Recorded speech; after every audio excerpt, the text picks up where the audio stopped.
حدیث پاک میں آتا ہے کہ صدقہ قبر کی گرمی کو بجھا دیتا ہے. دوسری روایت میں آتا ہے کہ مومن قیامت کے دن اپنے صدقے کے سائے میں ہوگا. ایک روایت میں آتا ہے کہ صدقہ میں 6 باتیں ہیں، 3 باتیں دنیا میں اور 3 باتیں آخرت میں. 3 باتیں دنیا میں تو یہ ہیں کہ مال بڑھتا ہے، گھٹنے کی بجائے صدقہ کرنے سے مال بڑھتا ہے. اور دوسرا یہ کہ اللہ تعالیٰ اس کو دنیا کی مصیبتوں سے بچاتے ہیں. اور تیسرا یہ کہ اللہ تعالیٰ اس کے گھر کو آباد فرماتے ہیں. یہ 3 باتیں تو ہو گئی دنیا کی.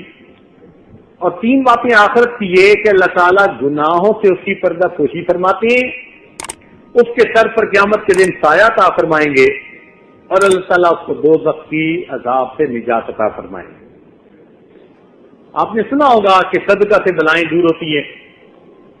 ہمیں پتہ بھی نہیں ہوتا کون سی بلا آنے والی تھی، لیکن کتابوں میں لکھا ہے کہ جب انسان اللہ کے راستے میں صدقہ کرتا ہے تو یہ صدقہ نیچے سے اوپر جاتے ہیں اللہ کی طرف پیش ہونے کے لیے، اور اوپر سے کوئی بلا آ رہی ہوتی ہے.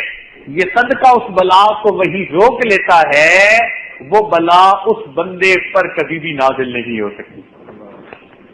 لوگ کہتے ہیں نا جی ہاتھ کا دیا کام آ گیا، تو بھائی اگر غریبوں کو دیں، ضرورت مندوں کو دیں تو ان کو دیا ہاتھ کا کام آتا ہے.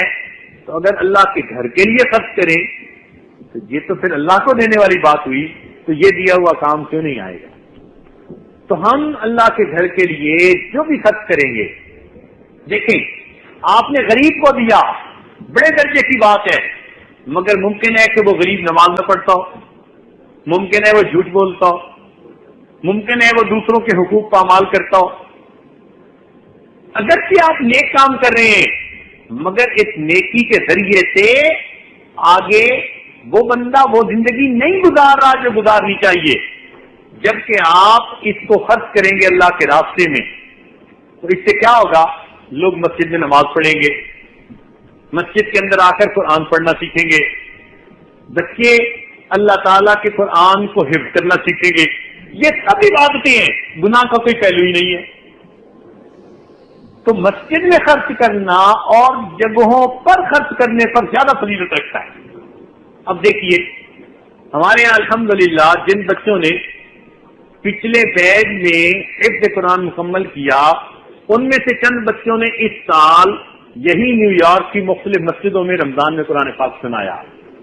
اب جن لوگوں نے اللہ کے راستے میں دیا، ان کے اس مال سے مسجد بنائی گئی یا مسجد کی ضروریات پوری ہوئی، اساتذہ کی ضروریات پوری ہوئی، جو کام بھی ہوئے، بہرحال اس فیسلٹی میں ان بچوں نے قرآن پاک کو حفظ کیا، اور ان بچوں نے اب جا کر مصلے سنائے. یہ بچے جب تک مصلہ سناتے رہیں گے، ان کا تعاون کرنے والے سب لوگوں کو ان کا اجر ملتا رہے گا. آپ دیکھیے کتنا بڑا اکاؤنٹ کھل گیا. حافظ بچے جب تک قرآن پڑھتے رہیں گے، سناتے رہیں گے، آپ کو اس کا اجر ملے گا. اور پھر اس سال الحمدللہ 6 اور بچوں نے قرآن پاک کا مکمل کر لیا، اور اللہ کے فضل سے آج کے دن میں بھی ایک بچے نے قرآن پاک کا مکمل کیا. الحمدللہ ثم الحمدللہ.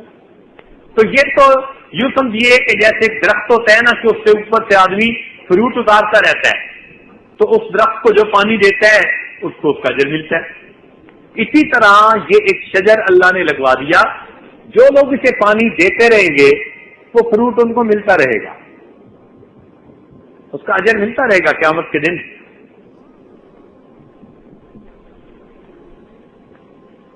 اللہ تعالی کی طرف سے نیکیوں میں حصہ رہے گا اس بندے کا.